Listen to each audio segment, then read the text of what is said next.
pakaian dia sehelai demi sehelai. Hatta uryanun talikun, sehingga tidak ada sehelai benang pun pada tubuh badan perempuan itu. Dalam surau. Apa reaksi Juresh? Kakak pergi baliklah, saya tak tergoda, saya nak ibadah. Perempuan ni jadi pelik. Juresh, kau ni je manusia jenis apa ha? Kalau orang lain aku tak payah buka baju, kau tahu aku pusing saja orang sudah ikut. Kau ni tak ada perasaan ke? Juresh boleh, sudahlah kakak, saya sedang sikit, kakak pergi balik. Kakak tutup aurat elok-elok, nanti kita boleh berdakwah macam mana. Perempuan ni balik peras. Perempuan ni fikir, aku ni profesional, duit dah habis, kerja tak siap, mana boleh. Ini tak profesional, kontrak dah sign. Akhirnya dia pergi ke hujung kampung, dia berzina dengan seorang pengembala kambing. Pengembala kambing tak payah buka baju lah, dia kenyek mata pun sudah zina lah. Dia cek terus zina terus. Bila zina mengandung. Bila mengandung, cukup perutnya besar, perempuan ini pergi ke pasar buat announcement. Perhatian. Tengok perut saya besar ni. Nampak. Tahu siapa punya kerja? Siapa punya kerja? Ini Ustaz Al-Fadil Al-Juresh punya kerja. Orang semua terperanjat. Ini Juresh penceramah. Iya, ni dia punya kerja. Zaman dulu tak ada bukti kan, CCTV tak ada apa, tak ada. Jadi orang tu sudah marah, report sama mahkamah. Mahkamah panggil Juresh. Juresh, betul kan kau telah buat begini? Juresh kata, tak ada, saya tak buat ni macam. Perempuan cakap kau buat. Kata Juresh, saya tak ada. Takkanlah saya ni ustaz. Apa ustaz tak ada perasaan? Saya mengaku saya tak buat. Hakim kata begini, kau kena bawa bukti. Sekarang perempuan ni dah diklaim kau ni dia punya suami. Kau yang belasah dia. Jadi apa macam? Kata Juresh, ginilah. Untuk keadilan, tunggu anak ni lahir, saya akan buktikan saya bukan bapa dia. Tunggu, cukup masa, lahirlah anak ini. Bila lahir, Juresh datang, diambilnya baby, ditekan di bawah dada, antara dada dengan perut, ditekankan. Ya ghulam qul man abak. Wahai anak kecil, sebutkan siapa nama bapak kamu. Abi ra'iyatul ghanam.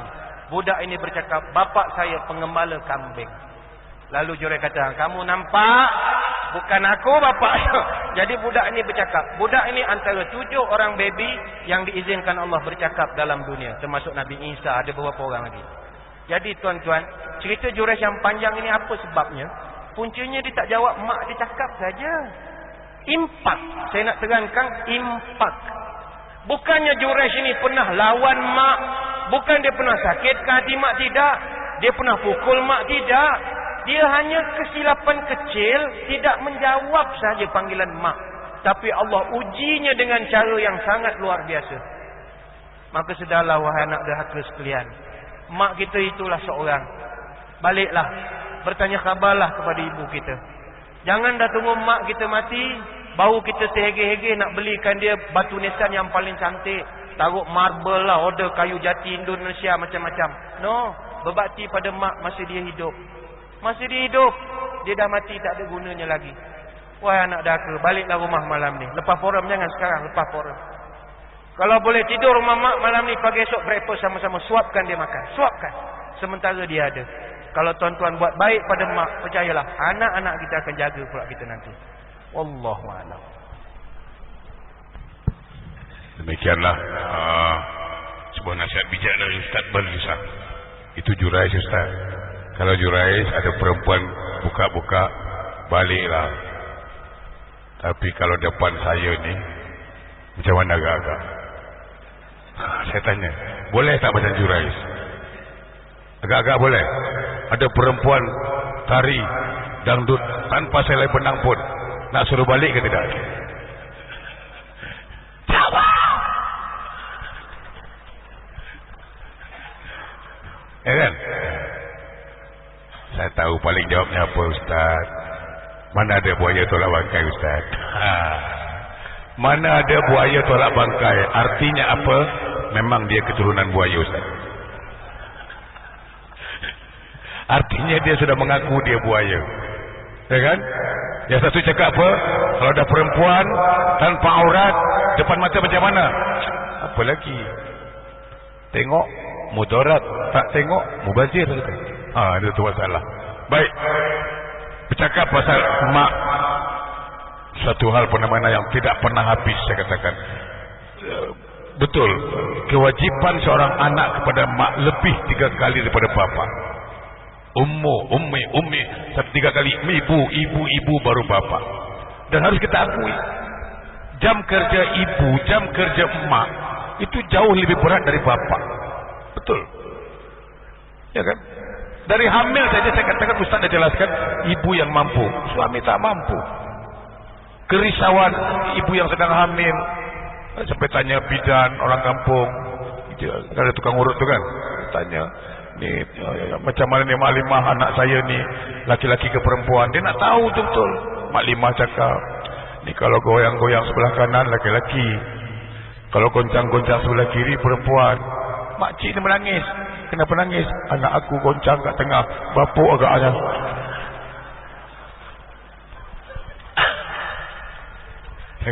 Kalau tengah laki-laki, sebelah kiri, sebelah kanan laki-laki, sebelah kiri goncang perempuan.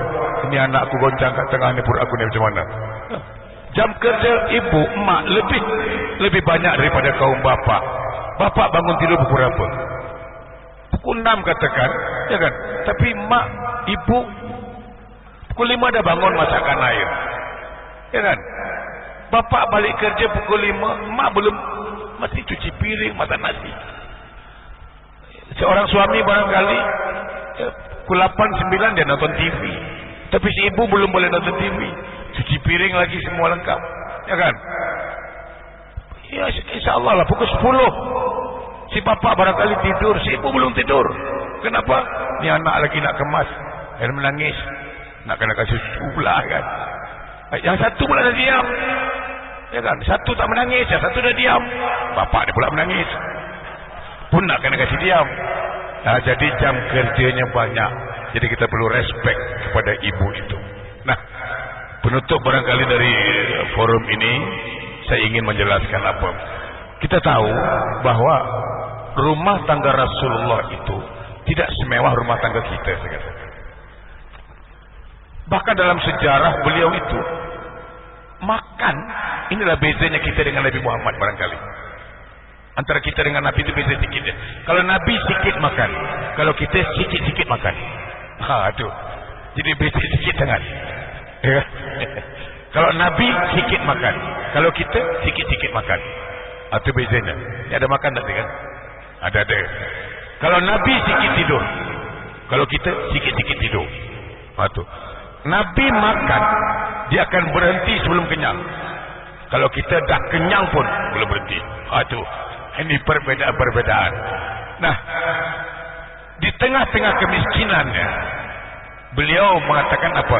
Al-baiti jannati. Rumah tanggaku bagaikan surga bagiku. Padahal rumah tangganya tidak ada tempat tidur yang empuk, tidak ada aircon. Bahkan selimutnya cuma satu, sebab separuh, setengah untuk alas tempat tidur, setengah buat selimut. Panas. Tapi al-baiti jannati, rumah tanggaku laksana surga bagiku. Luar biasa. Jemaah yang berbahagia, kita barangkali perlu bertanya pada diri kita, apa yang kurang di rumah kita? Ekon, makan cukup, tapi terkadang kita tidak mampu mengatakan baiti jannati, rumah tanggaku bagaikan surga bagiku. Tidak mampu. Tapi kita mengatakan apa? Rumah tanggaku laksana neraka bagiku. Ya kan? Nah, oleh karena itu saya dulu pernah menulis sebuah buku. Buku itu berjudul Di Balik Tabir Kalimat Nikah, dan cukup populer dulu dan sudah habis, tak ada lagi buku itu. Saya mencoba membuka tabir kalimat nikah itu apa? N-I-K-A-H. N-nya apa? Nafkah. Nafkah suami istri harus mantap. Walaupun seorang istri pernah mengatakan apa, waktu pacaran, waktu masih bercinta-cinta, bilang apa? Yang penting aku kawin dengan kau, walaupun makan pasir pun aku rela. Bohong itu. Mana ada perempuan makan pasir? Ya kan? Makan ikan masin 3 hari, hari keempat minta cerai apa? Nak makan pasir pula lagi. Nafkah zahir batin mantap. I, ilmu rumah tangga dikuasai. K, keluarga harus kompak akur. E, agama harus hidup. S, harmonis pasti terdapat. Ini konsep nikah itu. Nah, jemaah berbahagia, mari kita minta nasihat dari beliau, Ustaz Madarik, apa tips yang harus kita lakukan sebagai suami istri sehingga kita mampu menciptakan rumah tangga bagaikan surga bagiku. Tafadhol Ustaz. Terima kasih. Alhamdulillah kita telah dapat mendengar nasihat-nasihat yang bernas daripada Ustaz Badrul Shah tentang anak yang saleh dengan anak yang taleh. Sekarang kita lanjutkan pula apa resepi rumah tangga Rasulullah yang tadi Ustaz Windy Wijaya mengatakan rumah beliau dibandingkan dengan rumah kita tak sepadan langsung. Tetapi walau bagaimanapun Rasulullah mengatakan baiti jannati, rumahku syurgaku. Jadi di sini kita dapat paham bahwa untuk kita nak mendapat kebahagiaan rumah tangga bukan bergantung kepada rumahnya, tetapi bergantung kepada kita yang mengisi rumah itu. Walaupun rumah itu barangkali rumah yang roboh, tapi kalau kita yang tinggal dalam rumah itu iman yang kuat, bagaikan istana juga. Sebaliknya kalau kita tinggal dalam rumah itu tidak ada nilai-nilai hidup agama, tidak mustahil istana pun bagaikan neraka. Begitulah seterusnya. Kemudian yang kita perlu lagi mengambil iktibar daripada kehidupan Rasulullah sallallahu alaihi wasallam, yang beliau juga adalah insan sama dengan kita. Dan juga Allah Subhanahu wa taala memang menyuruh kita mencontohi Rasulullah. Laqad kana lakum fi Rasulillahi uswatun hasanah. Cuman kegagalan kita tadi ialah kita barangkali tidak begitu mencontoh Rasulullah. Dan mungkin kita tidak mengetahui bagaimana sirah nabawiyah ini. Oleh karena itu jarang kita mencontoh kehidupan Rasulullah tersebut sebab tak kenal. Sama juga seperti Al-Quran contoh. Al-Quran itu sudah diterjemahkan dalam berbagai bahasa. Al-Quran ada terjemah dalam bahasa Inggris, Perancis, Belanda, India, China dan berbagai-bagai bahasa. Tapi tidak ada Al-Quran itu diterjemahkan dalam kehidupan. Al-Quran itu tidak ada terjemahan dalam kehidupan rumah tangga kita. Jadi tinggal kata-kata, tidak ada bukti yang nyata ya. Kemudian yang selanjutnya perlu kita ingat, apa resepi rumah tangga Rasulullah sedemikian indah sehingga kata Nabi tadi bagaikan surga. Pertama sekali kita dalam memahami bahwa cinta Rasulullah dengan Khadijah ini bukan didasari oleh cinta nafsu berahi, melainkan cinta Rasulullah itu cinta ilahi. Artinya sebelum Rasulullah bercinta dengan sesuatu yang dicintai, tentunya Rasulullah terlebih dulu bercinta dengan Allah Subhanahu wa taala. Kalau kita cinta ini cinta berahi istilahnya, kita mesti paham bahwa kita manusia ini ada sifat suka, ada benci, ada sayang, ada marah. Tetapi kalau cinta ilahi kita paham Allah itu kekal abadi.